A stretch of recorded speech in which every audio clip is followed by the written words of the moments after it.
his popularity has been in decline since Inauguration Day. And in large part, it is because of the things that he has tried to do. I mean, the tariffs have been the single most unpopular part of his agenda so far. Caroline Leavitt, the president's press secretary, well, in characteristic style, even more than characteristic style, tearing into not just the judges on the Federal Court of International Trade who blocked and struck down the president's global tariffs, but in judges generally. Not a new thing to see the White House and the administration tearing into the judiciary in this way, but that was quite a performance. I nearly said that she opened up with both barrels, but it was more than that. It was like a verbal and political Tommy gun. They were the activist judges. They were pursuing a dangerous trend, intervening in matters that were not their concern. They were rogue judges. Measures were being considered to act against the actions of these rogue judges. A appeal was in train. They were ready to push that to the Supreme Court of the United States. And meanwhile, Caroline Leavitt told us that the team in the White House were looking at other possible legal avenues to stand up and carry on with the tariff policy. So quite a few minutes there in the briefing. Molly Ball from the Wall Street Journal listening in with us. Molly, what did you make of what we were hearing? Well, it's what I told you she was going to say, isn't it? But I do think that last point is interesting, that they are going to look for ways to go around this judicial ruling and essentially reimpose the tariffs by other means. And I think the question will be, what are those other means? I mean, they chose this mechanism, this national emergency declaration, because it seemed to give the president the broadest authority, at least under their interpretation. The other tariffs that they've imposed in different ways, such as the steel tariffs that are under a national security authority, those have a lot more sort of requirements and processes to go through it that make it more difficult. So it'll be interesting. But I do think that is part of, we were talking earlier about how, the market still isn't sure how to react to this, what's going to be the case going forward. And I think that's part of the reason, is that people know that this isn't the end for this administration, not only in this court, but that they'll look for other ways to try to get these tariffs through. Yes, and she didn't give a particular clue on how that would be done. But I did talk earlier on to Gavin Babe, one of your colleague at the Wall Street Journal, your trade correspondent, who had heard whispers of maybe the White House looking to resort to another piece of legislation which might involve, well, a more limited form of tariff imposition, a 15% limit in the case of that particular piece of law, and a time limit too. I think it was 150 days. I may be wrong about that. But by using one such instrument, I think the White House would hope it would give them time to pursue their other avenues at the same time. They've got more than one option here. Joe. Yeah, I was intrigued. Caroline Leavitt used a phrase about we can walk and chew gum at the same time, which I thought was quite clever. But Molly, they surely, at the point at which they decided to declare the emergency in the first place in order for Trump to do what he did, there must be a sort of half-baked plan of perhaps what the alternatives might have been previously. When they decided to take the action they took, they probably had explored other alternatives. So I presume there's probably a plan ready, or a set of proposals they can pick up and just kind of run with. Maybe. I would say it's sometimes a mistake to assume too much forethought and planning on the part of this administration. They do a lot of things sort of improvisationally, sort of seat of the pants.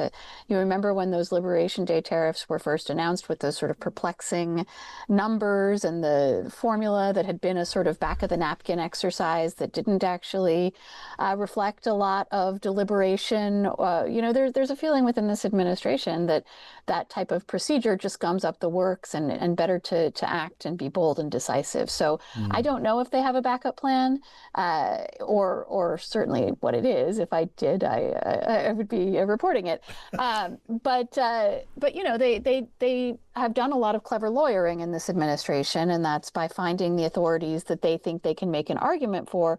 But the reason that they're on this tirade against the activist judges is that over and over and over again, the courts are saying these creative justifications you've come up with to say that what you're doing is legal aren't aren't true. These things are not legal. The law says you can't do them. So the reason the administration is so mad at the courts is that the courts have repeatedly said that these creative justifications they've come up with for the things that they're trying to do through the executive don't hold water, and that too many of the things they're trying to do are simply illegal. Yeah, for some reason, it just seems all too credible that there was no contingency plan. There was no plan B.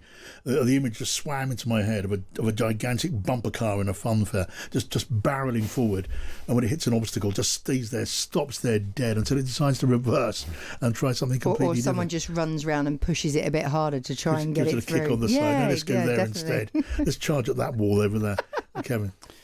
Hi there, Molly. I was just wondering whether, in a strange way, this could help Donald Trump. You know, we've heard from his spokesperson there talking about activist judges, and we've heard this previously when the courts have got involved to try and limit what the Trump administration is doing. Does this basically help him get that message across to voters that, you know, look, you gave me a mandate, I said I was going to do it, I tried to do it, but these left-wing activist judges overreaching, they're limiting my power, and does that help him in some way? Does it actually boost support for him? I know economically we all think, oh, this is a terrible thing, this is the central plank of his economic platform, the tariffs now that they've been struck down, but actually politically, might this actually help him?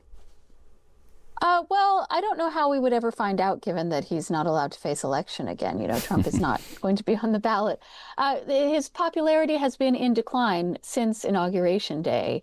And in large part, it is because of the things that he has tried to do. I mean, the tariffs have been the single most unpopular part of his agenda so far. But many of the things that he has done or sought to do have been unpopular. So I think you do have a point in the sense that, like, people do see him as a strong leader, right? People do have a sense that he is forceful, he is commanding, he is determined to do the things he wants to do in a way that, you know, certainly the prior administration was seen as weak, and the opposite of all of that. So, you know, even I think some of Trump's critics who depict him as a sort of authoritarian would say that there is an appeal of that sort of strong leadership, and that has always been a big part of Trump's appeal. Yes.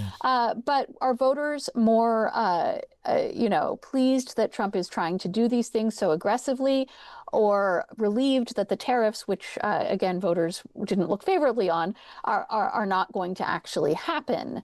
I don't know how you quite disentangle those things, but it certainly is the case that Trump's popularity has been underwater in large part because of these things he's tried to do, not, I think, despite of them. Yeah, I did see some opinion polling earlier this week. I know there's always another opinion poll, and you maybe pick your poll, but the one that I saw broadcast on a US network had majority disapproval of the tariff policy. There'd been movement against the tariff policy. It was now 55% against 45% in favour. And in consumer confidence, those numbers were going in the wrong direction as well, which you'd think, well, might. Look, it's early in the cycle. I mean, there's time for this thing to play out. But do you think that might amount to something of a red flag for those who are watching this, from the president's point of view?